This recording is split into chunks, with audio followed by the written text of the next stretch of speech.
लेकिन आज के बाद याद रखिएगा, रास का मतलब नाचना नहीं होता। रास का मतलब होता है कि ठाकुर जी ने अपनी प्रभुता छोड़ करके गोपियों को वो स्थान प्रदान किया जो एक प्रियतमा का होना चाहिए। उनके लिए इतने सहज हो गए कि गोपियों के गले में गलवैयां डाल रहे हैं, गोपियों के संग घूम रहे हैं, गोपियों की बात सुन रहे हैं। इसको रास कहते हैं, ये रास विहार। और उससे प्रसन्न होकर के गोपियां नाचती हैं, इसलिए हमको नृत्य दिखता है रास में। पर रास का मतलब और रस का मतलब यही है कि हम प्रयास करें ठाकुर जी को प्रसन्न करने का, ये रस है, लेकिन ठाकुर जी प्रयास करें हमसे मिलने का, ये रास है।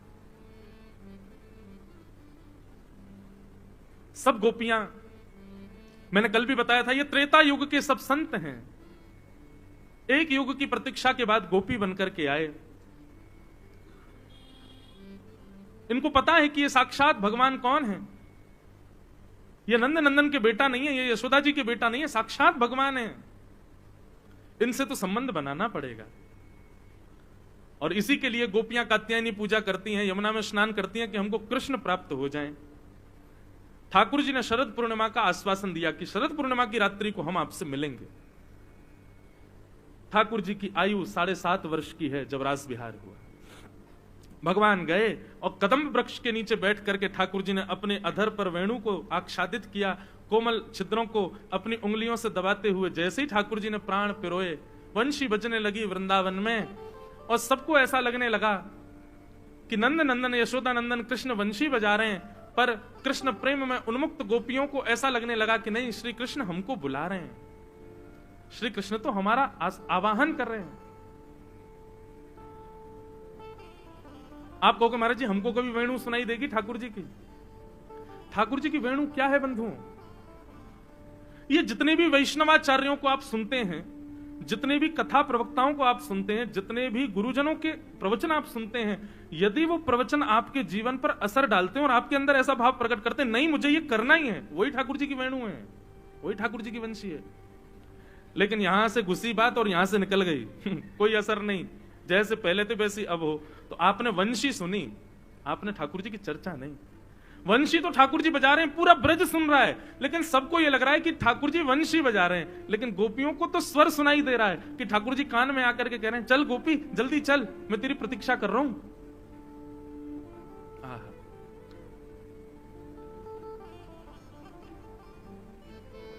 जिस दिन कथा ना लगे, केवल एक प्रवचन तक ना लगे, ऐसा भाव उत्पन्न करे चित्त में कि ये मेरे लिए आज्ञा है, तब मानो कि ठाकुर जी अनुग्रह कर रहे हैं। भगवान ने वंशी बजाई। वंशी सुनकर के सब गोपियां अपने अपने घर को छोड़ के भागी। कोई दूध काट रही थी, कोई अपना श्रृंगार कर रही थी, कोई वस्त्र पहन रही थी, कोई पति को भोजन करा रही थी, कोई बालकों को खिला रही थी, सब अपने अपने कार्यों में थी। लेकिन कैसी स्थिति सुनो, जैसे ही वेणु सुनाई दी, उस कार्य को तुरंत वहीं रोक करके सीधी भागी ठाकुर जी के पास। मतलब प्रेम की इतनी ऊंची अवस्था है कि यह भी विचार नहीं कर रही है कि इस काम को संभाल लें फिर हम जाएं ना, ठाकुर जी ने पुकारा, तुरंत भागी। और कोई बहुत सुंदर बन करके गई हैं गोपियां, ऐसा नहीं। गोपियों के रूप का वर्णन यदि आप करें या रूप देखना चाहें, रास बिहार में जितनी गोपियां आई तो उनके रूप कैसे थे?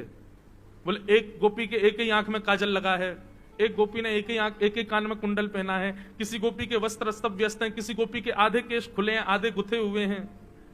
ऐसी अस्त व्यस्त अवस्था में, मतलब ये सब गोपियां किसी को रिझाने की भावना से भी नहीं गई हैं, और ये सब ये बात जानती भी हैं कि श्री कृष्ण रूप पर तो नहीं रीझते। दौड़ने लगी सब गोपियां, अपने घर परिवार सबका त्याग कर दिया। अच्छा, अब यहां पर प्रश्न आता है, इतनी सारी गोपियां, लाखों गोपियां गई थी रास में, इनके घर वालों ने रोका नहीं इनको? इनके पतियों ने रोका नहीं? वर्णन आता है कि कई पतियों ने रोका, तो गोपियों ने क्या किया, अपने आप को कक्ष में बंद कर लिया और बोले तुमको ना ये शरीर ही प्रिय है ना, ये शरीर रहेगा तुम्हारे पास, मैं शरीर को त्याग करके आत्मस्वरूप धारण करके कृष्ण के पास चली जाऊंगी।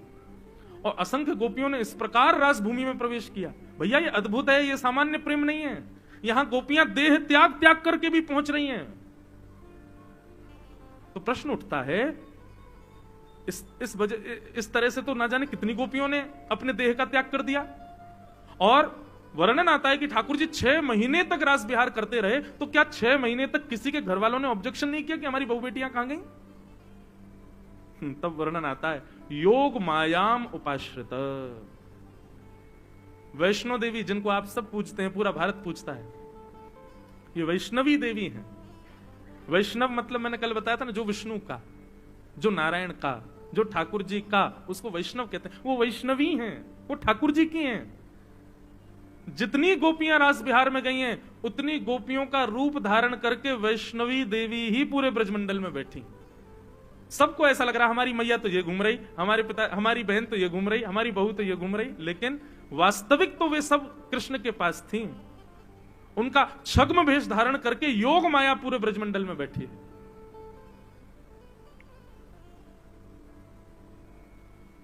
सब गोपियां पहुंच गईं ठाकुर जी के समीप।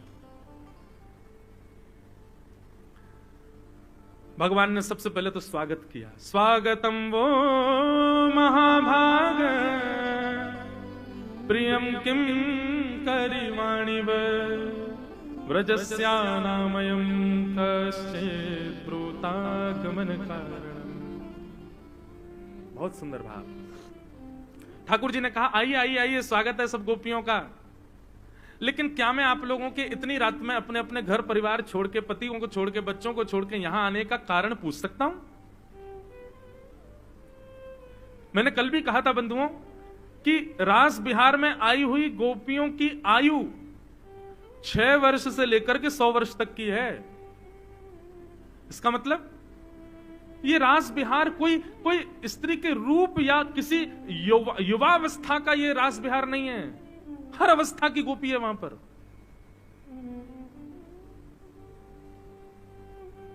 सब पहुंची रास बिहार में। ठाकुर जी ने कहा आपकी इतनी रात में आने का कारण जान सकता हूं? अपने पति परिवार को छोड़ के आई हो। भगवान ने 10 श्लोकों में पतिव्रता नारी का धर्म समझाया। तुमको पता है पतिव्रता नारी का कितना बड़ा धर्म होता है? तुम अपने पति परिवार सबको छोड़ के चली आई मेरे पास। भगवान ने एक कथा सुनाई। पता है पतिव्रता नारी कैसी होती है, कितनी बलवान होती है? एक पतिव्रता नारी थी, उसके पति अग्निहोत्र करते थे, रोज हवन करते थे। एक दिन थकान की वजह से अग्निहोत्र करके पति पत्नी से बोला थोड़ा पंखा जल दो, मैं सो रहा हूं, मुझे नींद आ रही है। और पत्नी की गोद में ही सर रख करके पति सो गया। पत्नी पंखा झल रही थी, अपने पति को सुला रही है। इतने में ही उसका 1 वर्ष का बालक जो चलना नहीं जानता, घुटमुन चलता है, वो उस अग्निकुंड की ओर जाने लगा।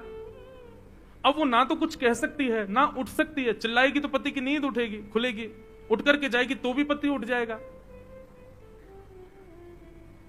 उसने नेत्र बंद करके अग्निदेव से प्रार्थना की, यदि मेरे पातिव्रत धर्म में बल हो, मेरे बालक की रक्षा करना। थोड़ी देर बाद जब दौड़ करके गई तो बालक अग्निकुंड के आसपास खेल रहा था। उसने कहा अभी अभी तो हवन हुआ, अंगार होंगे, कहीं जल तो नहीं गया मेरा बालक। दौड़ करके गई तो अग्निकुंड की ओर जब देखा तो अंगार पुष्प बन गए थे और बालक उनसे खेल रहा था। ठाकुर जी ये धर्म समझाते हैं गोपियों को। ये पतिव्रता नारी का धर्म है।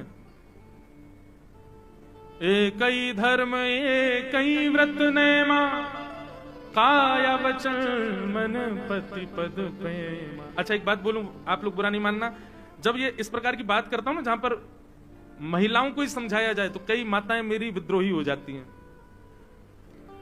एक जगह तो एक मैया ने मुझे पकड़ लिया, बोले इधर आओ। मैंने कहा जी कहो।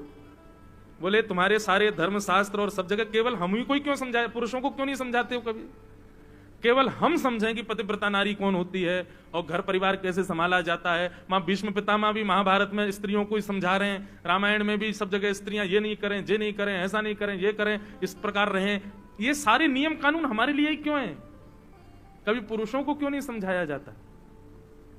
देखो माताएं, आपसे हाथ जोड़ के निवेदन करते हुए कहें, जिम्मेवार व्यक्ति को ही जिम्मेदारियां दी जाती है, गैर जिम्मेवार व्यक्ति को जिम्मेदारी नहीं दी जाती।